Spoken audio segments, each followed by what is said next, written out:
Hello दोस्तों, स्वागत है आप सभी का आज के इस वीडियो में। माय नेम इज मेघना।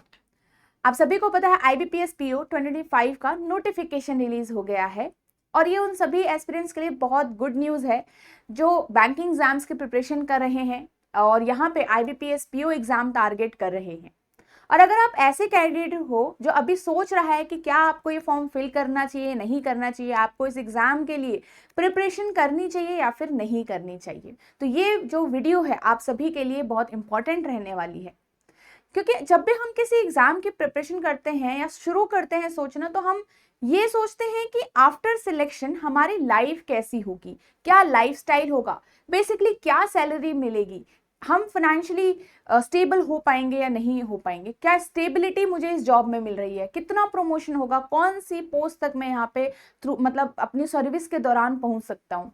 राइट, तो ये सारे सवाल हमारे मन में आते हैं और बिल्कुल सही भी है, क्योंकि हमें पता होना चाहिए ना कि आफ्टर लाइफ कैसी है हमारी, इस एग्जाम के बाद कितना पैसा हमारे हाथ में आ रहा है भाई। राइट, और यहाँ पे हम क्या क्या अलाउंस हमें मिल रहे वाले हैं, क्या क्या जो एडवांटेज है वो हमें मिलने वाले हैं। राइट, कैसी ये जॉब होगी, क्या रोल्स एंड रिस्पॉन्सिबिलिटीज होगी।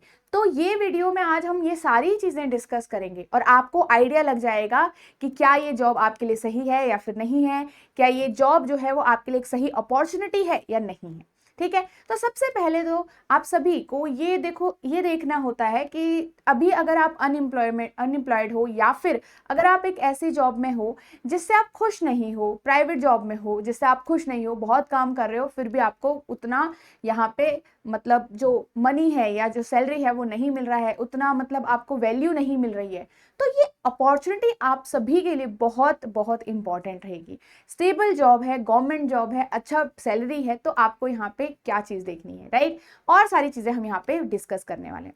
तो अगर आप एक ऐसे एस्पिरेंट हो जिसको अभी तक यहाँ पे क्वेश्चंस का लेवल नहीं पता कि एग्जाम में कैसे क्वेश्चंस आते हैं और भी एग्जाम्स में कैसे क्वेश्चंस आते हैं, क्या पैटर्न रहता है, तो ये आप बेहतर समझ सकते हो प्रीवियस ईयर पेपर्स के जरिए। ये प्रीवियस ईयर पेपर्स आपको इन ई बुक के अंदर मिलेंगे और इनके साथ आपको आंसर कीज भी मिलेगी। तो सिर्फ IBPS PO या क्लर्क की ई बुक प्रीवियस ईयर पेपर नहीं, यहाँ पे आपको SBI के प्रीवियस ईयर पेपर और यहाँ पे आपको RRB के भी प्रीवियस ईयर पेपर्स मिलेंगे। ये ई बुक आप इजीली डाउनलोड कर सकते हो, इनका जो लिंक है आपको इसी वीडियो के डिस्क्रिप्शन में गिवन किया गया है, तो जल्दी से आप जाइए और इसको विदाउट एनी कॉस्ट डाउनलोड कर सकते हो आप। ठीक है, चलिए आगे बढ़ते हैं। सबसे पहले तो हम यहाँ पे सैलरी की बात करते हैं कि जब आप IBPS PO as a PO join करते हो और उसके बाद जो आपकी सैलरी आती है वो कितनी आती है। यहाँ पे ऐसा बिल्कुल नहीं है कि कम पैसा मिलेगा आपको स्टार्टिंग में और फिर उसके बाद बढ़ता है, बिल्कुल भी नहीं। एज अ PO आप ज्वाइन कर रहे हो तो आपकी जो सैलरी स्ट्रक्चर है वो ये है यहाँ पे। ठीक है, अगर मैं थोड़ा मोटा मोटा यहाँ पे हम डिस्कस करें तो आपका जो बेसिक सैलरी है वो 48,000 समथिंग है। यहाँ पे टोटल फिगर जो है वो बैंक टू बैंक यहाँ पे वरी करता है, कई बार कुछ चीज़ें जो है वो बैंक टू बैंक वरी करती हैं, स्टेट टू स्टेट वरी करती है, बट स्टिल आपका जो एक ओवरऑल एक आइडिया रहता है वो यही है कि बेसिक पे आपका 48,000 रहता है। ठीक है, नेक्स्ट यहाँ पे अगर हम देखें डिफरेंट अलाउंस आपको यहाँ पे मिल रहे हैं, सारे अलाउंस आपके ऐड हो रहे हैं आपकी मंथली सैलरी के अंदर और एक ग्रॉस पे आपका यहाँ पे बन रहा है 90,000 समथिंग। क्या बन रहा है, एक 90,000 समथिंग आपका पूरा ग्रॉस सैलरी बन रहा है। फिर यहाँ पे कुछ डिडक्शन है, आप देख सकते हो ये आपके डिडक्शंस हैं, NPS वगैरह आपका यहाँ पे कुछ डिडक्ट होता है मनी। एंड ये 90,000 में से 14 अराउंड ये आपके डिडक्शंस हैं, अगेन जो आपके लिए ही है, बाद में आप ही का यूज होगा ये। ठीक है, तो ये आपका डिडक्शन होके आपके अकाउंट में अभी 76,000 समथिंग पैसा आने वाला है। ठीक है, तो भाई मतलब आप एज अ PO ज्वाइन करते हो तो 76,000 से कम आपकी कोई सैलरी नहीं है यहाँ पे। राइट, तो बहुत बहुत अच्छा अमाउंट है। एक इनिशियल स्टेज पे जब आप कहीं पे अपनी करियर की शुरुआत कर रहे हो, एक वेल रिस्पेक्टेड आप जॉब ले रहे हो, ठीक है, और अच्छे सेक्टर में जा रहे हो और एक तरीके से मतलब बाहर देखोगे ना आप बहुत सारी हर कोई मतलब हर कोई बहुत हार्ड वर्क करता है, बट कई बार उनको उतनी उसका रिजल्ट नहीं मिल रहा होता है। राइट, तो आप भी यहाँ पे हार्ड वर्क करके आ रहे हो। राइट, और बहुत अच्छा अपॉर्चुनिटी रहता है उन सभी स्टूडेंट के लिए जो बहुत वीक फैमिली से आते हैं, वीक फैमिली बैकग्राउंड से आते हैं, या फिर मतलब जो बहुत अच्छे खासे कॉलेजेस से नहीं पढ़े हैं। और हम सही बात है, क्योंकि आजकल नॉर्मल जॉब लगना बहुत डिफिकल्ट है, नॉर्मल जॉब ढूंढना बहुत डिफिकल्ट है, राइट। बहुत सारा पैसा लगाने के बावजूद भी लोगों को जॉब नहीं मिल पा रही है। तो इस टाइम पर अगर आप एक स्टेबल पर्सन हो, अगर आप एक जॉब के अंदर हो, तब आपके लिए ये कितनी अच्छी चीज़ है, राइट।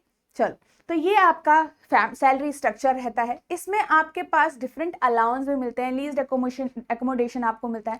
कुछ अलाउंस तो आपके यहाँ पे भी हैं, ये अलाउंस आपके एक्स्ट्रा अलाउंस हैं जो आपको मंथली और जो आपको यहाँ पे ईयरली मिलते हैं, ठीक है। ट्रैवलिंग अलाउंस आपको मिल रहा है, मेडिकल एड आपको मिल रही है, न्यूज़पेपर रिम्बर्समेंट भी आपको यहाँ पे मिलता है, ठीक है। ट्रांसपोर्ट अलाउंस वगैरह सब कुछ मिलता है यहाँ पे, ठीक है। तो कवरेज अंडर, ओके, तो ये सारी चीज़ें हैं इसके अंदर। तो आप देख सकते हो यहाँ पे, अब जैसे जैसे आगे प्रमोट होते रहते हो, डिफरेंट डिफरेंट अलाउंस भी आपके इसमें ऐड होते रहते हैं, सर्विसेज आपकी ऐड होती रहती है इसके अंदर। अब यहाँ पे बात करते हैं जॉब रोल की। अब यहाँ पे जॉब रोल जो हम बात करेंगे वो एज अ पीओ बात करते हैं स्टार्टिंग में, क्योंकि जब आप एग्जाम को क्लियर करते हो, बैंक ज्वाइन करते हो, तो एज अ प्रोबेशनरी ऑफिसर और मैनेजमेंट ट्रेनी आप यहाँ पे बैंक को ज्वाइन कर रहे हो। इट मीन्स कि अभी आप ये 2 साल के ट्रेनिंग पीरियड में हो, ठीक है। तो बेसिकली जब आपको ट्रेनिंग दी जाती है तो आपको एक प्रैक्टिकल मतलब बैंक में के अंदर भी ट्रेनिंग होती है, और एक आपको क्लासरूम ट्रेनिंग होती है, जिसमें आपको जैसे क्लासरूम में हम पढ़ते थे ना, वैसे ही क्लासेस में आपको पढ़ाया जाता है, सिखाया जाता है कि बैंक के अंदर क्या क्या काम होता है। और मतलब एक तरीके से प्रॉपर इंट्रोडक्शन तरीके से आपको बताया जाता है कि बैंक के अंदर ये वाला काम ऐसे किया जाता है, इसका मतलब ये होता है। तो एक क्लासरूम ट्रेनिंग भी आपकी साथ साथ होती है। तो दोनों तरह की ट्रेनिंग आपकी यहाँ पे चलती है इन 2 सालों के अंदर। तो स्टार्टिंग में जब आप एक प्रोबेशन पीरियड में हो, स्टार्टिंग में आप गए हो बैंक में, तो आपको ऐसा कुछ एज सच पावर नहीं मिलती है। वैसे तो आप असिस्टेंट मैनेजर की पोस्ट में जाते हो, राइट। तो आपको वहां पे कोई ऐसा सच पावर नहीं मिलती है कुछ भी चीजें डिसाइड करने के लिए, वेरीफाई कर देने के लिए। आपको स्टार्टिंग में यहाँ पे क्लैरिकल लेवल टाइप की जॉब कराई जाती है, या फिर मतलब टास्क कराए जाते हैं, क्योंकि अगर अभी आप ये ट्रेनिंग पीरियड में हो, राइट, और आपको सारी चीजें सिखाई जाती हैं, जनरल बैंकिंग आपको टास्क दिए जाते हैं, क्योंकि आगे चल के जब आप बैंक संभालोगे तो आपको सारी चीज़ों का नॉलेज होनी चाहिए। तो कुछ एग्जाम्पल हैं टास्क के जो यहाँ पे लिखे गए हैं, ठीक है। कैश हैंडलिंग हो गया, और जो कस्टमर्स हो गए उनको हैंडल करना हो गया, अकाउंट ओपन करना हो गया, क्लोज करना हो गया, एटीएम इशू करवाना हो गया, ठीक है।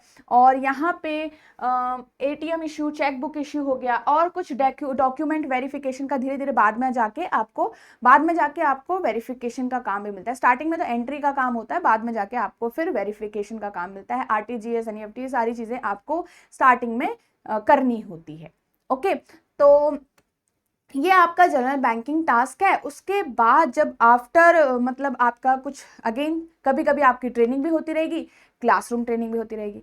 अब यहाँ पे हम बात करते हैं कि चलो 2 साल तो हमारे हो गए, उसके बाद क्या होता है। फिर 2 साल के बाद आप कंफर्म्ड होते हो, एंड आप यहाँ पे जैसे आपका जो पोस्ट है, जब आपने पीओ बने, आप लगे थे, तो आप असिस्टेंट मैनेजर होता है, इसे हम बोलते हैं स्केल 1 ऑफिसर। क्या बोलते हैं वैसे हम?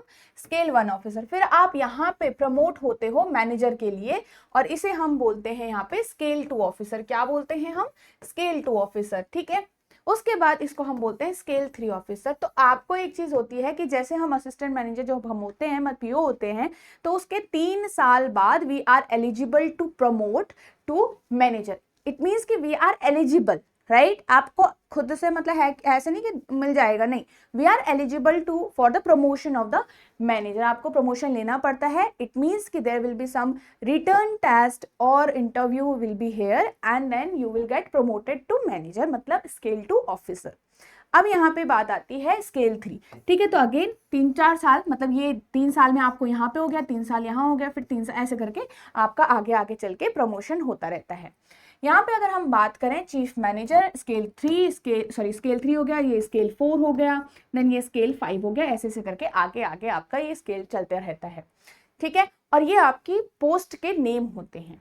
अब जैसे कि यहाँ पे आप एक डेप्यूटी जनरल मैनेजर और जनरल मैनेजर जो अपने आप में बहुत बड़ी पोस्ट होती है। चीफ जनरल मैनेजर आपकी बहुत बड़ी पोस्ट होती है। तो यहाँ तक जो है आपका एक मतलब आपका जो इंटरनल रिटर्न टेस्ट वगैरह होता है वो आपका इस पोस्ट तक ऐसे होता है, ठीक है। उसके बाद जैसे ये ईडी और ये मैनेजमेंट मैनेजमेंट डायरेक्टर वाला जो पोस्ट होता है, इसमें कुछ रिकमेंडेशन और आपको इन्वाइट किया जाता है फॉर द इंटरव्यू, ठीक है। इसमें आपका क्या होता है, इंटरव्यू होता है और यहाँ पे आपको सिर्फ इंटरव्यू देना होता है, वो पास करना होता है एंड देन आप आगे की यहाँ पे पोस्ट पे लगते हो। अब ऐसा तो है नहीं कि सबके सब बन जाएंगे, और जो मतलब जैसे कि अगर आपने बहुत अच्छा काम किया है, आपने टाइम टू टाइम प्रमोशन लेते रहे हो, तो आप बहुत अच्छी पोजीशन तक भी यहाँ पे पहुंच सकते हो। एंड अगेन अगर आपने अपनी करियर की शुरुआत जल्दी अर्लियर एजेस में करी है तो आप यहाँ पे मतलब बहुत अच्छे से प्रमोशन ले सकते हो अपने टाइम के, मतलब पूरा टाइम पीरियड के अंदर अंदर। ओके, तो ये पूरा आपका प्रमोशन का टाइम रहता है, प्रमोशन की चीज रहती है, आप देख सकते हो यहाँ पे। ओके, चलिए अब इसमें अगर हम नेक्स्ट यहाँ पे क्या बात करेंगे, नेक्स्ट हम देखेंगे कि हमारे पास यहाँ पे मतलब और भी सारी चीजें हैं, जैसे कि आपके पास जो प्रमोशन के बाद पोस्टिंग कैसे होती है यहाँ पे, ठीक है। तो पोस्टिंग का अगर हम देखें तो गाइज ऐसा कुछ नहीं है कि रूरल पोस्टिंग नहीं होती है या फिर सिर्फ रूरल ही पोस्टिंग होती है, अर्बन नहीं होती है, मिक्स्ड रहता है। आपके जो आपका टाइम पीरियड होगा आपके बैंक के अंदर, आपका मिक्स्ड पोस्टिंग रहती है। कभी आपका रूरल में हो जाएगा, कभी आपका अर्बन में हो जाएगा, सेमी अर्बन एरियाज में हो जाएगा आपका पोस्टिंग। अब यहाँ पे ऐसा कुछ नहीं होता है कि आपके घर के बगल में ही आपको मिल जाएगा हमेशा, स्टेट में मिलेगा हमेशा, ऐसा कुछ नहीं है। अगर वैकेंसीज होती है तो आपको नियरेस्ट सर्कल दे दिया जाता है, उस वैकेंसी मतलब उस सर्कल के अंदर अगर वैकेंसी है ना। बैंक के अंदर अगर वैकेंसी होगी ही नहीं तो आपको वहां पे कैसे अलॉट किया जाएगा, ठीक है। तो यहाँ पे ओवरऑल इंडिया आपको पोस्टिंग मिलती है, ऑल ओवर इंडिया कहीं पे भी जो सर्कल होगा आपका वहां पे आता है, ठीक है। और यहाँ पे आपका रूरल पोस्टिंग भी होती है, अर्बन पोस्टिंग भी होती है, इसके लिए आप लोग रेडी रहिएगा। अब ऐसा मत सोचिएगा कि कहीं हम रूरल पोस्टिंग अगर हमें मिलती है तो हम यहाँ पे कैसे मैनेज कर पाएंगे।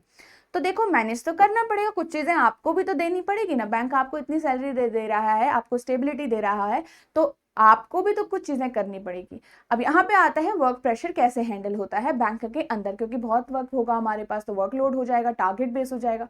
तो there are pros and cons everywhere, right. हर एक चीज का पॉजिटिविटी होगी, हर एक चीज की नेगेटिविटी हो। तो मेरे हिसाब से पहले आप जॉब ले लो, उसके बाद आप डिसाइड करिएगा कि क्या आपको दूसरी अपॉर्चुनिटीज मिल रही हैं अच्छी या नहीं मिल रही हैं, राइट। क्योंकि at the end of the month जब आपके अकाउंट में इतनी सैलरी आती है तो आपका माइंड चेंज हो जाएगा, क्योंकि थ्रू आउट द मंथ हम यही सोचते रहते हैं बहुत खराब है, ऐसा है वैसा है ना, अपने अंदर अंदर बैंक में एंटर किया और अब बस बिल्कुल वैसे ही हो गया, हमारे दिमाग में ये सारी चीजें वापस से आ गई। पर जब आप बैंक से बाहर जाओगे, बाहर की दुनिया में जाओगे, लोगों से सुनोगे, लोगों की बातों को सुनोगे, उनके हार्डवर्क को सुनोगे, तो आपको समझ आएगा कि आप कहीं ना कहीं ठीक पोजीशन पे हो, आपने इतनी मेहनत करके ये टेस्ट दिया है। और यहाँ पे आप जब प्रिपेयर करोगे इसके लिए तो बहुत डेडिकेटेडली आप प्रिपेयर करते हो, राइट। तो बिल्कुल भी ऐसा मत सोच के एफर्ट मतलब इसको छोड़िएगा कि आप यहाँ पे हैंडल नहीं कर सकते, वर्क प्रेशर बहुत खराब है। तो अगर आपके पास कोई और अपॉर्चुनिटी है सो आप उसके लिए जाइए, बट यस हर एक चीज का पॉजिटिव साइड है, हर एक चीज का नेगेटिव साइड है, ठीक है। बट स्टिल जैसे मैंने आप सभी को बताया, जो लोग काफी टाइम से अनएम्प्लॉयड है, पुअर फैमिली बैकग्राउंड से आते हैं और काफी टाइम से मतलब परेशान है जॉब को लेकर, तो ये आपके लिए बहुत अच्छी अपॉर्चुनिटीज है, जरूर इसको एग्जाम को देना है, ठीक है। अब ये बात आती है कि आपको कहाँ से प्रिपेयर करना है। ये सारी चीजें आप बहुत अच्छे से मतलब हर चीज आपको एक ही प्लेटफॉर्म पे मिल जाए तो ये कैसे होगा। तो ये बैंक का जो कोर्स है आपके लिए, बैंकिंग एग्जाम्स महापैक, ये बहुत यूजफुल रहेगा। इसको आप देख सकते हो, एनरोल कर सकते हो इसके अंदर। इसमें आपके लिए बहुत सारी चीजें हैं, जैसे आप देख सकते हो ये सारा आपका डिलीवरेबल्स है इस कोर्स के अंदर। इसके अंदर आपको लाइव मतलब आपको रिकॉर्डेड क्लासेस तो मिलेगी ही, जैसे आपका ये हो गया क्वांट्स, रीजनिंग एंड इंग्लिश का पूरा रिकॉर्डेड क्लासेस है, फ्रॉम बिल्कुल जीरो लेवल से आपका हायर लेवल तक कवर है। और हर एक चैप्टर का फिर आपको टॉपिक वाइज टेस्ट भी गिवन है, मतलब हर एक चैप्टर का टेस्ट आपको गिवन हो रखा है। नेक्स्ट आपको यहाँ पे करंट अफेयर के लिए भी कोई दिक्कत नहीं आएगी, उसके भी एमसीक्यूज हैं, मंथली कंपाइलेशन है आपके पास, डिस्क्रिप्टिव इंग्लिश का भी यहाँ पे सब कुछ है। देन आपका कंप्यूटर क्लासेस भी आपकी यहाँ पे है, ठीक है। देन टॉपिक वाइज टेस्ट तो है, मिनी मॉक टेस्ट भी है, then full length mock test भी है, प्रीलिम्स और मेंस लेवल के हर एक एग्जाम के लिए। और यहाँ पे अगर हम बात करें प्रीवियस ईयर पेपर भी आपके हैं विद एक्सप्लेनेशन। एंड यहाँ पे आप अगर एक ऐसे पर्सन हो जो लास्ट में इंटरव्यू तक शॉर्टलिस्ट होता है तो आपका यहाँ पे इंटरव्यू गाइडेंस भी आपको अवेलेबल है, राइट। तो मतलब बिल्कुल जीरो, जब आप शुरुआत कर रहे हो ना एग्जाम की और आपका इंटरव्यू तक आपका ये कोर्स साथ देने वाला है, तो बहुत इंपॉर्टेंट रहेगा आपके लिए। बट येस, आप एक बार डेमो लेक्चर जरूर लगाइएगा। डेमो लेक्चर्स कंप्लीटली फ्री हैं, तो उन्हें लगा के एक बार देखिएगा कि कैसे यहाँ पे आपको पढ़ाया गया है, और आप आइडिया लगा सकते हो उस हिसाब से कि यहाँ पे ये कोर्स आपके लिए हेल्पफुल होगा या फिर नहीं। तो इसमें आप एनरोल कर सकते हो तीन तरीके से वेरी इजिली। फर्स्ट, आप एडोटैप लर्निंग सॉल्यूशंस ऐप डाउनलोड कर लीजिए प्ले स्टोर से, और सेकंड, यहाँ पे आप इसी वीडियो के डिस्क्रिप्शन में जाओगे, आपको कोर्स का लिंक मिल जाएगा। एंड थर्ड, यहाँ पे अगर आप edotap.in वेबसाइट विजिट कर रहे हो तो आपको यहाँ पे कोर्स में भी एनरोलमेंट मिल जाएगा। तो आप edotap.in वेबसाइट विजिट करोगे तो कोर्स आपको कैसे दिखेगा यहाँ पे, तो ये वेबसाइट है हमारी, ठीक है। इसके अंदर आप यहाँ पे कोर्सेज पे जाओगे एंड बैंकिंग कोर्सेज आपको चूज करना है, ठीक है। बैंकिंग कोर्सेज में जाके आपको नीचे स्क्रॉल करना है and here is the course, ठीक है। ये कोर्स है। बाय नाउ पे आप जाओगे तो आप यहाँ पे एनरोल करोगे, एंड नो मोर पे आप जाओगे, यहाँ पे आपको डेमो लेसन्स मिल जाएंगे, ठीक है। चलो, तो इसमें आपका नो मोर पे जाके डेमो लेसन, ठीक है। अभी ये थोड़ा लेट चल रहा है, ठीक है, तो ये खुल जाएगा अपने आप। तो यहाँ पे नो मोर पे आप जाओगे, there will be some questions and answers, जो आपके मन में अगर कोई डाउट आ रहा है तो हो सकता है उनमें से कोई एक डाउट आपका यहाँ पे क्लियर हो जाए, ठीक है। और यहाँ पे डिफरेंट चीजें आप आराम से समझ सकते हो, ठीक है। तो ये रहा आपका पूरा, ये है आपके यहाँ पे डेमो लेक्चर्स, ये आपके डेमो लेक्चर्स हैं, इनको जरूर लगाइएगा, आप आराम से देख सकते हो, कोई इसमें कॉस्ट वॉस्ट नहीं है। ये आपके स्टूडेंट्स के टेस्टिमोनियल्स हैं, और ये आपके फैकल्टी मेंबर्स हैं इसमें, और ये आपके FAQs है, इसको जरूर देखिएगा, okay. So if there is any doubt in your mind तो that can be clear, okay. चल, so that's all for today's video, and I hope ये वीडियो आपको हेल्प करेगा ये डिसाइड करने में कि आपको ये फॉर्म फिल करना चाहिए नहीं करना चाहिए, एग्जाम आपके लिए इंपॉर्टेंट अपॉर्चुनिटी लेके आएगा या नहीं, ठीक है। तो ये इन्फॉर्मेशन थी आप सभी को हेल्प करने के लिए, एंड आई होप आप ये एक्सप्लेनेशन आपको समझ में आई होगी। Thank you so much everyone and all the best.